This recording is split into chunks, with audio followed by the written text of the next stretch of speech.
One car changed cinema forever, transformed a luxury automaker into a household name, and sold nearly 4 million toys before anyone thought to make it silver. James Bond's Aston Martin DB5 wasn't just the most famous car in the world, it was the most successful product placement in history, achieved almost by accident. Today we're counting down 20 bizarre facts about the vehicle that made spy gadgets cool and turned a reluctant customizer into a legend by drilling a hole through a pristine prototype's roof. Fact 20. Ian Fleming never put Bond in a DB5.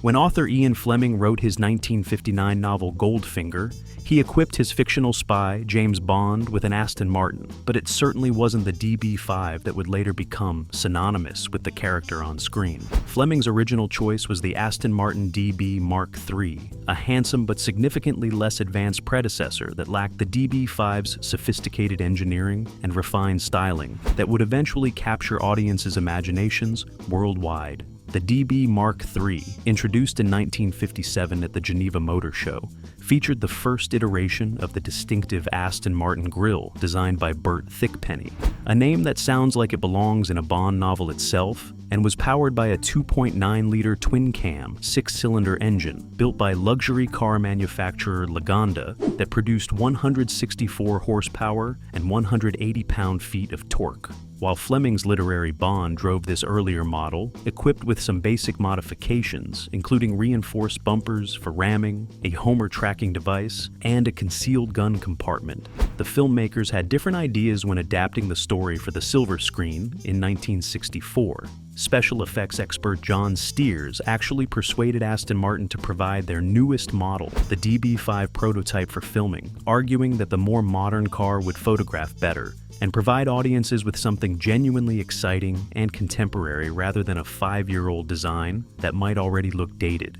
This decision to upgrade Bond's ride from Fleming's chosen vehicle proved to be one of the most fortuitous changes in cinema history, as the DB5's sleek lines and impressive specifications made it the perfect canvas for Q Branch's outlandish gadgetry. The switch also established a precedent for the film franchise to ignore Fleming's specific vehicle choices in favor of whatever would create maximum visual impact and merchandising potential, a strategy that continues in Bond films to this day.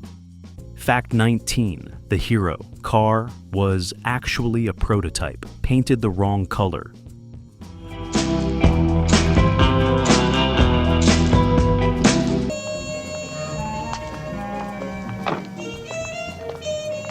The primary Aston Martin used for filming Goldfinger's gadget sequences wasn't a production DB5 at all, but rather the original factory prototype that had previously served as a development mule for testing and promotional photography before ending up in front of the cameras. This car, bearing chassis number DP216/1, had started its life as a Series 5 DB4 before Aston Martin modified it to DB5 specifications during the new model's development phase, using it extensively to photograph and promote the upcoming DB5 to the motoring press and potential customers. Even more surprising, this prototype was originally painted Dubonnet red, a rich burgundy color that bore absolutely no resemblance to the silver birch finish that would become iconic in the Bond films, requiring a complete respray before filming could commence.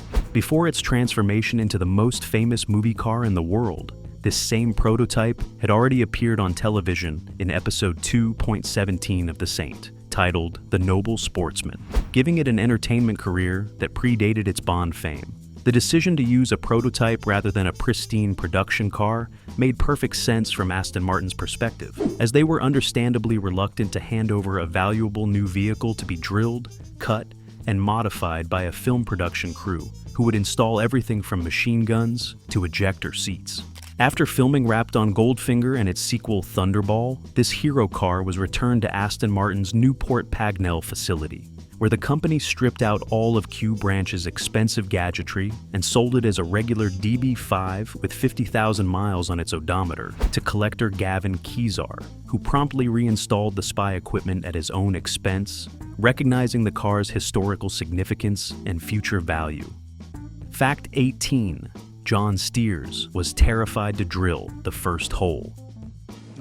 Well, we had a cup of coffee, came back and got the drill and drilled the hole, and that was it.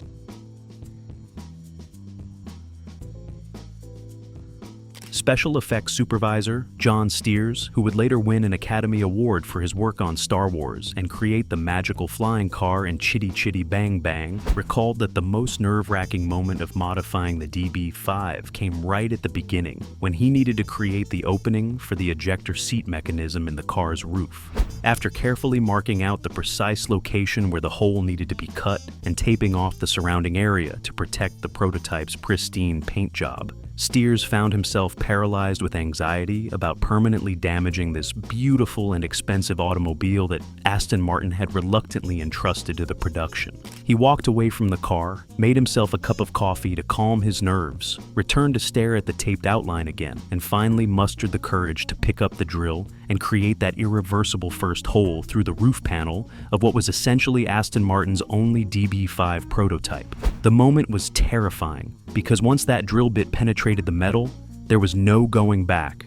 The prototype would be forever altered from its factory configuration, transformed from a pristine development vehicle into a movie prop that could never again serve its original purpose as a demonstration of Aston Martin's engineering excellence. Steers' meticulous preparation and surgical precision paid off, as the ejector seat mechanism he installed worked flawlessly during filming and became one of the most memorable gadgets in cinema history. The compressed air-powered seat could launch a stunt dummy through the roof opening, with enough force to clear the car entirely, though for close-up interior shots, a non-functional dummy seat replaced the actual ejector mechanism to keep actors safe. This single modification decision, drilling that first terrifying hole, opened the door to all the elaborate customization that followed, establishing the template for gadget-laden spy vehicles that would influence everything from Batman's vehicles to the cars in Speed Racer. Fact 17. Aston Martin was initially reluctant to participate. Taliban extremist at the moment. 1984 this has been in our charge.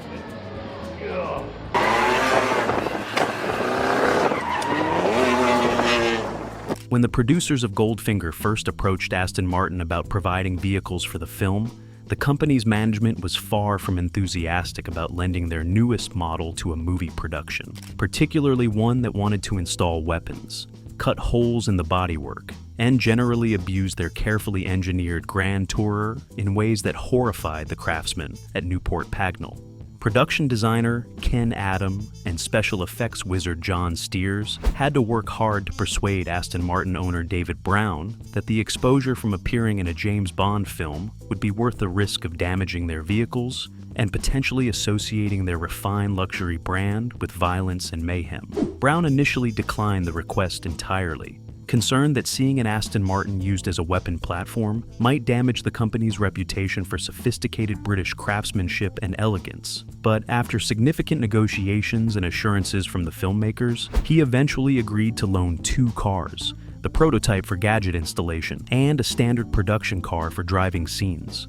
This hesitation seems almost comically misguided in retrospect, given that the DB5's appearance in Goldfinger became the most successful product placement in cinema history, transforming Aston Martin from a niche British sports car manufacturer known primarily to wealthy enthusiasts into a globally recognized luxury brand synonymous with sophistication, performance, and British excellence. Before appearing in Bond films, Aston Martin sold cars almost exclusively to wealthy British gentlemen and serious driving enthusiasts who appreciated hand-built quality. But after Goldfinger's release, the company found itself struggling to meet demand from buyers around the world who wanted to own a piece of Bond's mystique. The irony of Brown's initial reluctance is that without the DB5's cinematic fame, Aston Martin might have remained a relatively obscure manufacturer, producing excellent but largely unknown sports cars for a tiny market, rather than becoming one of the most desirable and valuable automotive brands in the world, with DB5 values eventually reaching tens of millions of dollars at auction. Fact 16. The gadgets were suggested by random crew members. And inside your defense mechanism controls. Smoke screen, oil slick, While production designer Ken Adam received responsibility for conceptualizing the DB5's elaborate array of gadgets and weaponry, many of the most memorable features were actually suggested by various crew members, assistants, and even family members who contributed increasingly outlandish ideas as the customization process evolved. The famous ejector seat, which became the DB5's most iconic gadget and the centerpiece of one of Goldfinger's most memorable scenes, was reportedly suggested by director Guy Hamilton's stepson, demonstrating that sometimes the best ideas come from unexpected sources rather than experienced filmmakers. In the initial script, the DB5 was equipped with just a smokescreen for escaping pursuers. But as production progressed and crew members began suggesting ever more exotic defensive and offensive capabilities, the car's arsenal grew to include oil slicks, tire slashers, machine guns, a bulletproof shield, rotating license plates, and extending battering rams. Some gadgets that were designed, built, and installed on the car never actually appeared in any broadcast footage despite being fully functional, including certain defensive mechanisms that simply didn't photograph well or weren't needed for the scenes as ultimately filmed. John Steers and his special effects team had to fabricate each gadget from scratch, often working with limited reference materials and making educated guesses about how such devices might actually function, then engineering practical mechanisms that could be operated on command during filming rather than relying on post-production effects or camera tricks. This collaborative, improvisational approach to creating the DB5's capabilities gave the car a sense of delightful excess that perfectly matched the Bond franchise's escalating spectacle, with each new gadget more audacious than the last. The crew's creative contributions transformed what could have been a simple modified sports car into a legitimate character in the film, a rolling armory that audiences remembered as vividly as Sean Connery's performance or any of the film's human characters. Fact 15. The machine guns were .30 caliber. Brownings,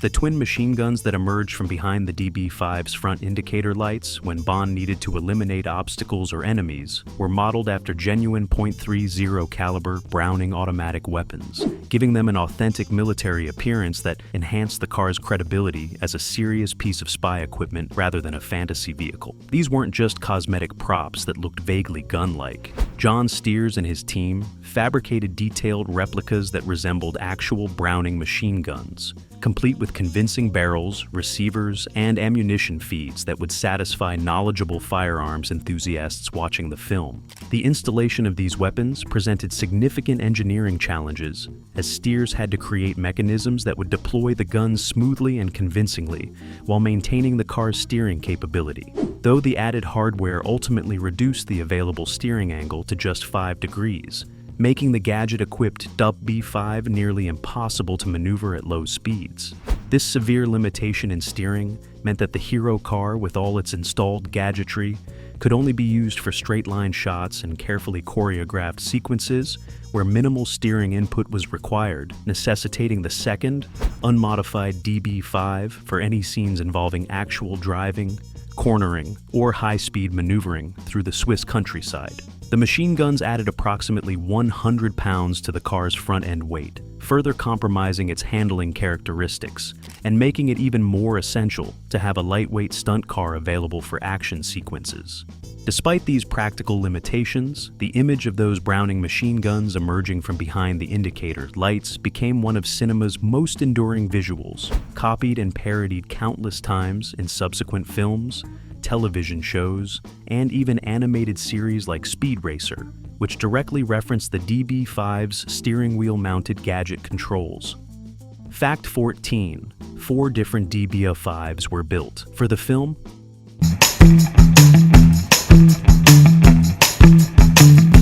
you from outer space to the depths of the ocean, to everywhere that men of tomorrow will... Contrary to popular belief, Goldfinger didn't use just 1 or 2 Aston Martin DB5s during production.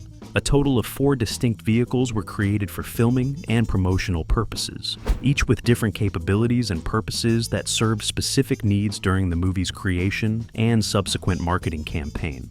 The first car, Chassis DP216/1, was the fully functional hero car, equipped with all the working gadgets that appeared in most of the film's memorable scenes, while the second car, Chassis DB5/1486/R, was a standard production model taken directly from the assembly line specifically for high-speed driving sequences, where gadgets weren't needed, but actual performance was essential. After filming wrapped on Goldfinger, the production company ordered 2 additional DB5s, Chassis DB5/2008/R and DB5/2017/R, built specifically for promotional tours and public appearances, with these cars eventually receiving gadgetry installations to satisfy audiences who wanted to see the complete Bond experience at car shows, premieres, and promotional events around the world. These 2 promotional cars were displayed at the 1964 New York World's Fair, where they attracted massive crowds and helped cement the DB5's status as a cultural phenomenon, with both vehicles eventually being sold to collectors after their promotional duties concluded.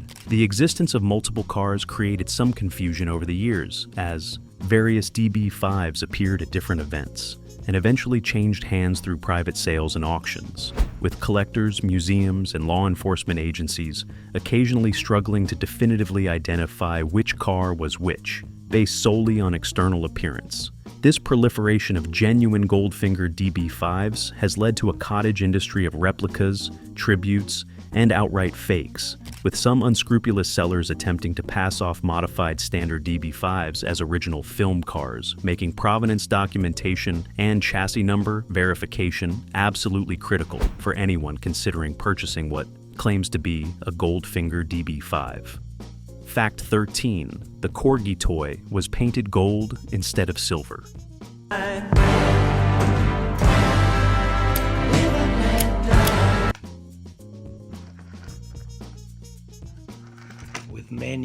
When Corgi Toys rushed to produce a die-cast model of Bond's DB5 in time for the 1965 Christmas shopping season, company executives made a controversial last-minute decision that baffled purists, but probably helped make the toy one of the best-selling models in history. They painted it gold instead of the film-accurate silver birch finish. According to company legend, Corgi bosses examined the silver-painted factory samples and worried that the metallic silver finish looked too much like unpainted base metal, giving the toy a cheap, unfinished appearance that wouldn't justify the relatively premium 10-shilling price they planned to charge.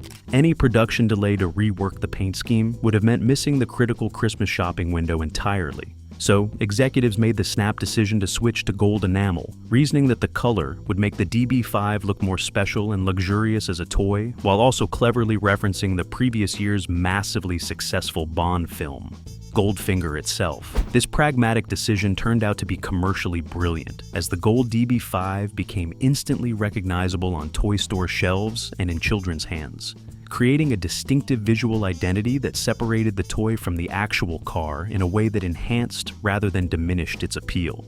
Corgi managed to produce 750,000 units in just 7 weeks before Christmas Eve, with factory workers, almost entirely women chosen for their nimble fingerwork and patience with fiddly assembly tasks, working extended shifts late into the night to hand-assemble each car's 28 individual components, while lorries waited on standby to deliver finished models to retailers by morning. Despite this Herculean effort, stores completely sold out by Christmas Day, leaving countless disappointed children without their hoped-for DB5 and creating pent-up demand that carried into the following year. The model eventually sold just under 4 million units by 1970, making it not only Corgi's best-selling product, but also winning the UK Toy of the Year award, and establishing a template for movie tie-in merchandise that continues to drive billions of dollars in licensing revenue today. Fact 12. It featured a radar tracking screen, decades before GPS.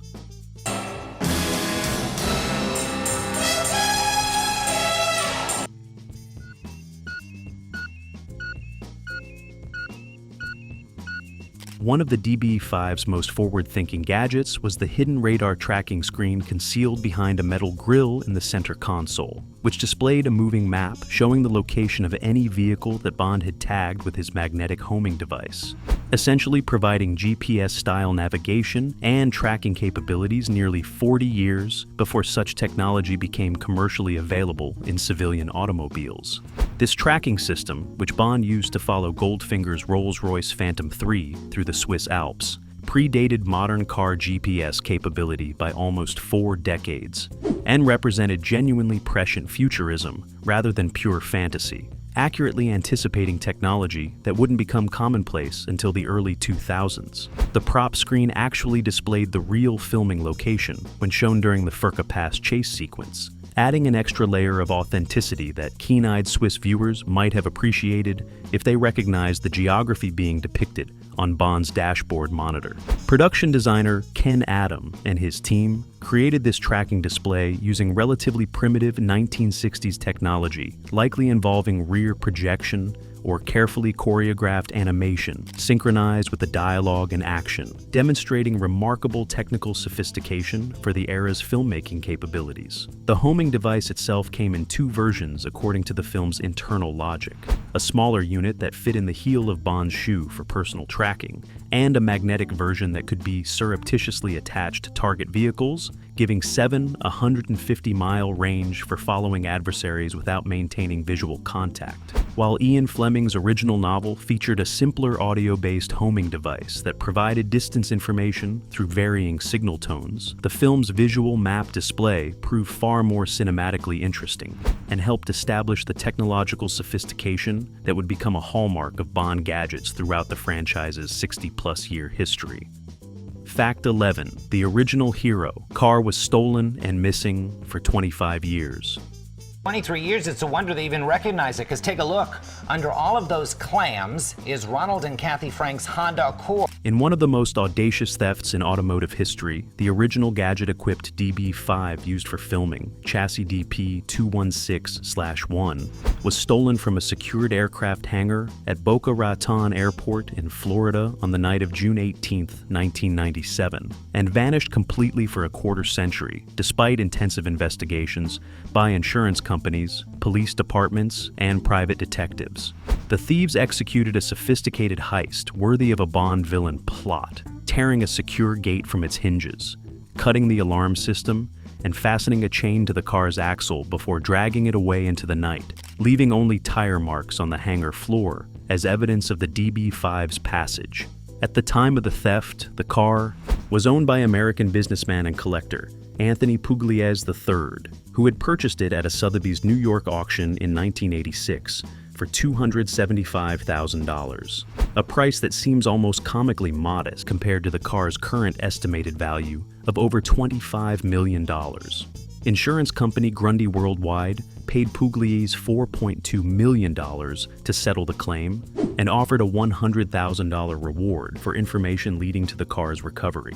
But despite these financial incentives, the DB5 remained lost for over 2 decades. Various theories emerged about the theft's motivation and the car's ultimate fate, with speculation ranging from insurance fraud to the possibility that an ultra-wealthy collector had commissioned the theft to add the world's most famous car to a private collection hidden away from public view. Some investigators even considered the possibility that the car had been loaded onto a cargo plane at the unmonitored Boca Raton Airport and flown out of the country under cover of darkness, taking advantage of the facility's location in uncontrolled airspace where small aircraft movements weren't tracked by radar or monitored below certain altitudes. In 2022, after 25 years of investigation, art recovery specialist Christopher Marinello announced that the missing DB5 had been located in a private collection somewhere in the Middle East, though the current possessor's identity remained confidential as negotiations continued regarding the car's rightful ownership and potential return to its legitimate owner or their estate. Fact 10. Aston Martin Built 25. New continuation cars with working gadgets.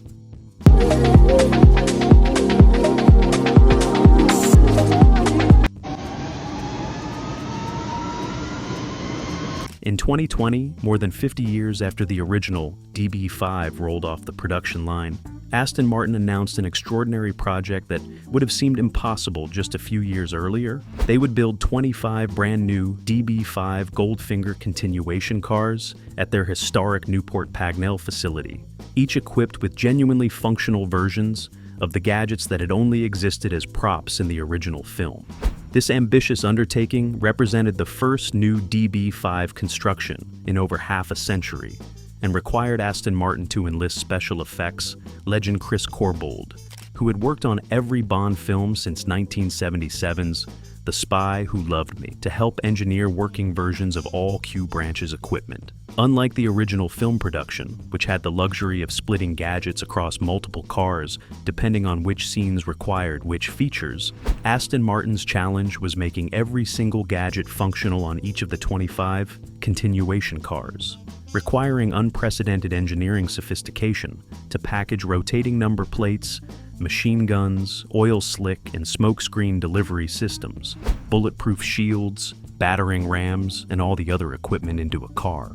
As compact as a DB5, the team began by CT scanning every millimeter of a pristine original DB5, including the engine, to create perfect digital models that would guide the construction of these new vehicles using a combination of traditional hand craftsmanship and modern manufacturing technology. Wherever possible, Aston Martin used the same suppliers as the original 1963-65 production run, with ZF Friedrichshafen supplying the transmission and Connolly Leather providing the interior upholstery, while the aluminum body panels were still handmade and fitted to steel chassis using techniques unchanged from 6 decades earlier. Each continuation car required approximately 4,500 hours of meticulous construction and carried a price tag exceeding £2.7 million before taxes, making them available only to the wealthiest collectors who could afford what was essentially a street-legal piece of cinema history,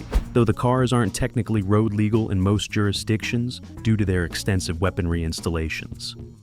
Fact 9. The ejector seat used real fighter jet components.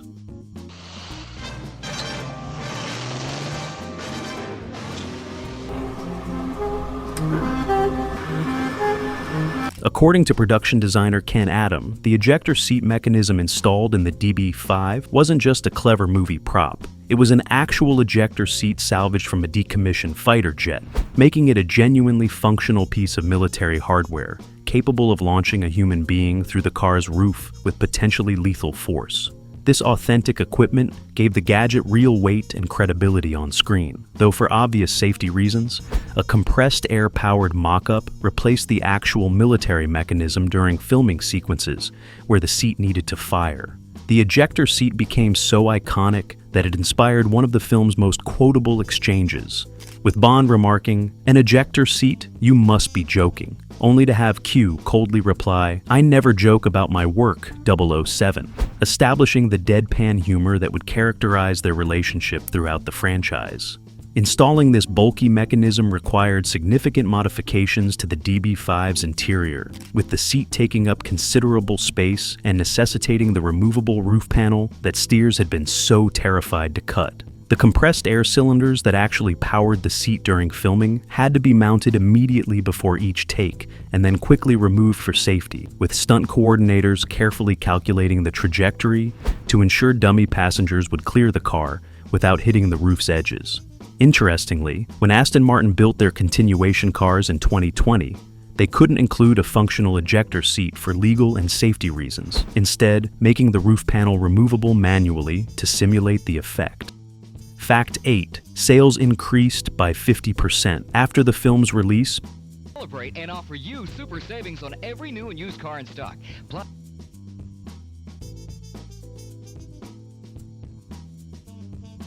Before Goldfinger premiered in December 1964, Aston Martin was a respected, but relatively obscure British luxury car manufacturer, selling vehicles almost exclusively to wealthy enthusiasts who appreciated hand-built quality and racing heritage. After the film's release and the DB5's transformation into a global icon, sales jumped by nearly 50% as buyers around the world suddenly wanted to own the same car that James Bond drove, regardless of whether it came equipped with machine guns and ejector seats.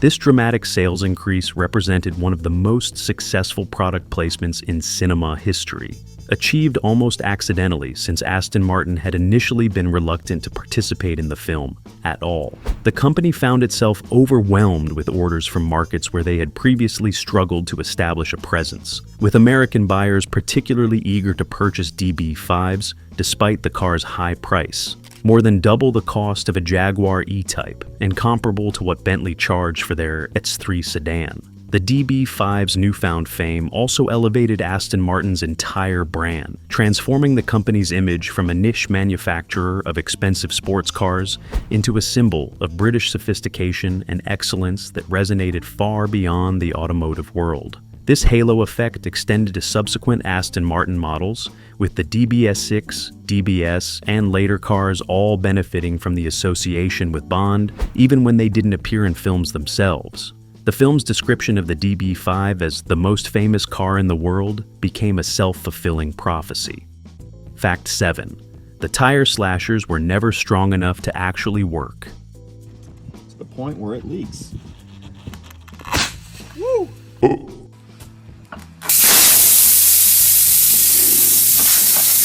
Among the DB5's arsenal of defensive weapons, the extending tire slashers that deployed from the rear wheel hubs to shred the tires of pursuing vehicles looked menacing on screen, but proved impossible to engineer as genuinely functional mechanisms due to insurmountable physics and engineering constraints. The problem was simple but intractable. No axle or bearing system could be built strong enough to withstand the tremendous forces generated when rapidly spinning metal blades made contact with another vehicle's tires at speed, meaning the slashers would either break immediately or tear themselves free from the car's suspension. John Steers created convincing-looking slashers for the original film car that could extend and retract on command for static display and close-up shots, but they were never designed to actually contact another vehicle's tires during filming, with the tire shredding scene achieved through careful camera work and editing, rather than genuine mechanical action. Even when Aston Martin built their 25 continuation cars in 2020, with the most advanced engineering resources available, they still couldn't make functional tire slashers work, with company president Paul Spires admitting that, despite extensive research and development, it just wasn't possible to have axles and bearings strong enough to make it work. Instead, the continuation cars included fully extended tire slashers that could be fitted for static display, stored in a special box in the trunk until needed for car shows or photo shoots. This represents one of the few Bond gadgets that remains genuinely impossible to replicate, even with modern technology and unlimited budgets. Fact 6. The car only appeared on screen for 13 minutes.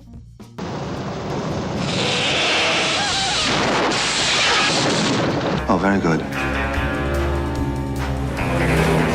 Despite becoming the most famous and recognizable vehicle in cinema history, and defining the Bond franchise's relationship with automotive excellence for 6 decades, the Aston Martin DB5 actually appeared in Goldfinger for less than 13 minutes of the film's total runtime. This remarkably brief screen time demonstrates the power of memorable imagery and perfect timing, as those few minutes contain such iconic moments. Q's briefing, the Swiss countryside chase with its smoke screens and oil slicks, and the ejector seat deployment, that they overshadowed everything else in the film and permanently embedded the DB5 in global popular consciousness. The car's limited appearance also reflected practical filmmaking realities, as the gadget-equipped hero car was difficult to drive, heavy, and mechanically compromised by all its installed equipment, making extended action sequences impractical and expensive to film safely. Sean Connery actually spent far more time sitting in the car for promotional photographs and publicity materials than he did driving it during actual production, with most driving scenes using the lightweight, unmodified stunt car that could handle high-speed cornering and chase sequences without risking damage to the irreplaceable gadget-laden prototype. The brevity of the DB5's appearance also meant that many installed gadgets never appeared on screen at all, including some weapon systems and defensive mechanisms that were fully functional but simply didn't fit into the film's narrative or runtime. This scarcity paradoxically enhanced the car's mystique, leaving audiences wanting more, and ensuring that when the DB5 returned in Thunderball and subsequent films, Its appearances felt like special events rather than routine occurrences. Fact 5. It featured a hidden telephone in the door.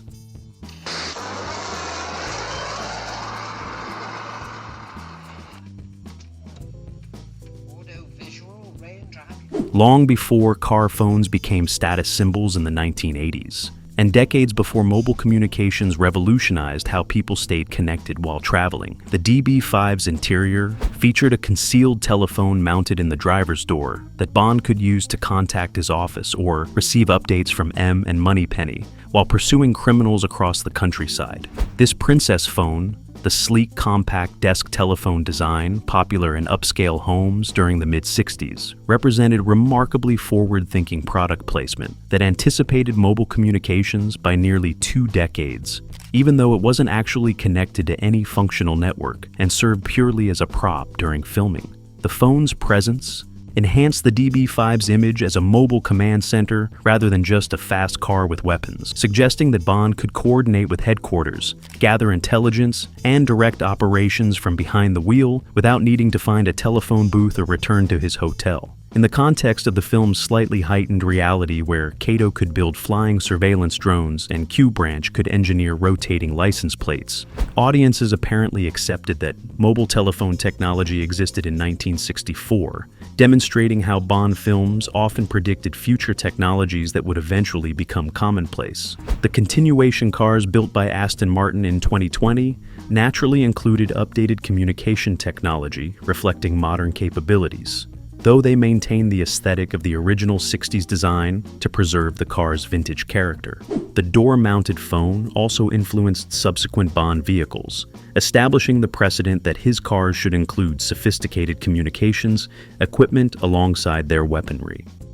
Fact 4. The original was stolen in an elaborate heist involving chain dragging. The 1997 theft of the original DB5 from Boca Raton Airport wasn't a simple smash-and-grab operation.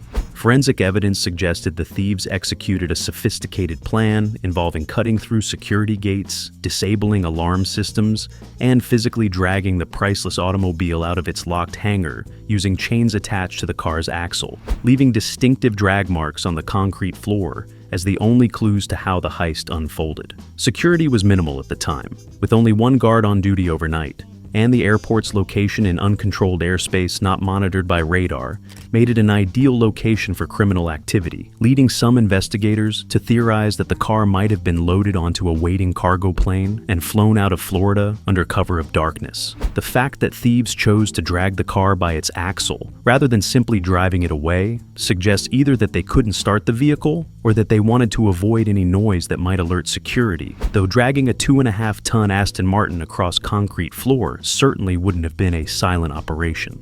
Insurance investigators, police departments, and private detectives considered numerous theories about who orchestrated the theft and why, with speculation ranging from commission theft by an ultra-wealthy collector to the possibility of insurance fraud, though owner Anthony Pugliese was investigated and never charged with any involvement. The brazen nature of the theft, stealing the world's most recognizable car from a supposedly secure facility, suggested either remarkable confidence or remarkable stupidity on the thieves' part, as hiding such a famous vehicle would prove nearly impossible without sophisticated resources to keep it completely out of public view for decades.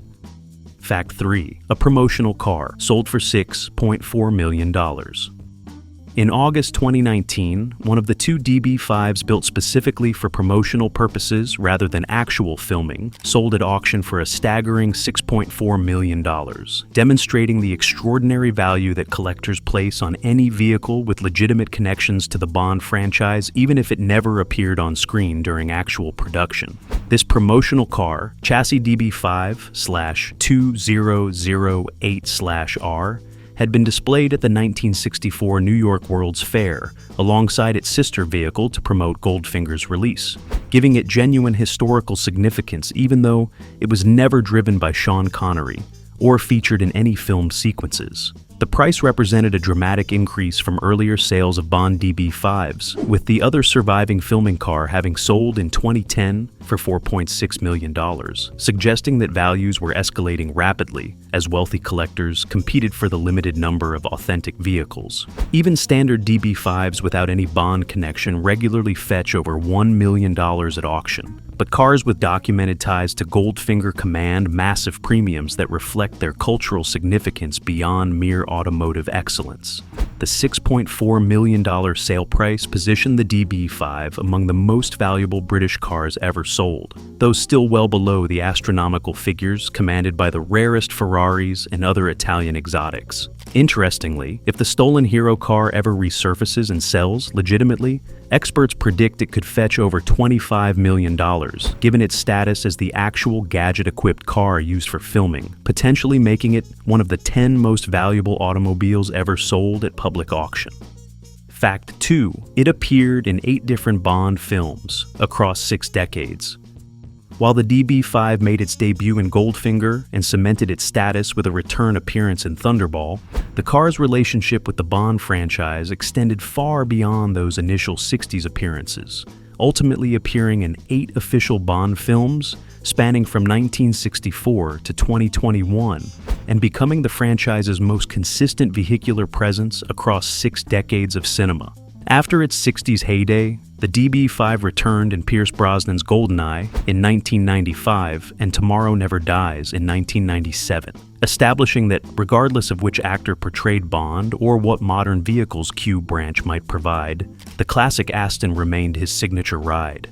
Daniel Craig's Bond developed an even deeper connection with the car, with the DB5 appearing in Casino Royale, Skyfall, Spectre, and No Time to Die, including a spectacular destruction sequence in Skyfall, where the car is riddled with bullets and ultimately blown up by villain Silva and his henchmen, shocking audiences who had assumed the iconic vehicle was indestructible. Each appearance reinforced the DB5's status as an essential element of Bond mythology, with later films treating the car almost as a character in its own right, rather than mere transportation.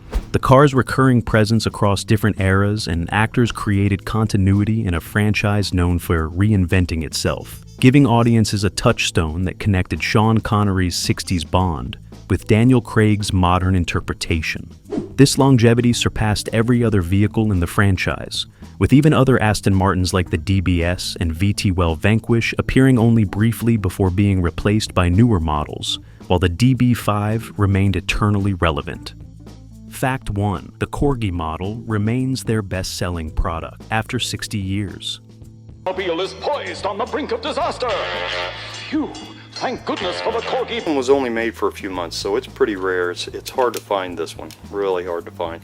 The die-cast Corgi Toys model of Bond's DB5, first released in 1965, has sold over 7 million units across multiple re-releases, and remains the single best-selling product in the company's entire history, 6 decades later, outselling every other model Corgi has ever produced, despite countless competitors and changing toy trends.